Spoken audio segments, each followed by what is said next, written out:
Partia në pushtet VMRO të PMN ka drejtuar një ser akuza për partinë opozitare LSDM.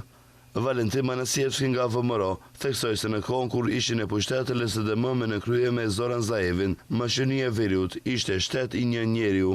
Sipas tij, Zaev ishte edhe prokuror, edhe gjykatës, edhe kadia kryesor, sepse siç tha Manasievski, ai vendoste se kush do të ndiqej penalisht dhe kush do të ulej në bankën e të akuzuarve. Sudijtë i obvinitelit. Gjykatësit dhe prokurorët nuk përzgjidheshin sipas ligjit dhe integritetit, por sipas bindjes, nëse i ndiqni udhëzimet e Zoran Zaevit mbeteshit në funksion, nëse tregonit mos bindje që të nesërmin shkarkoheshit. Raste gjyqësore përshtateshin sipas interesave politike. Në vend të drejtësisë kishim përplasje politike, ndërsa në vend të sundimit të ligjit kishim sundim të frikës.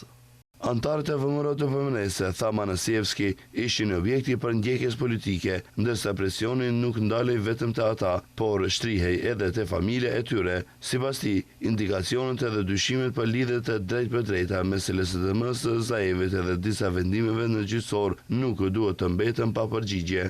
Ai tha se prokuroria publike ka detyrim të veprojë më njëherë.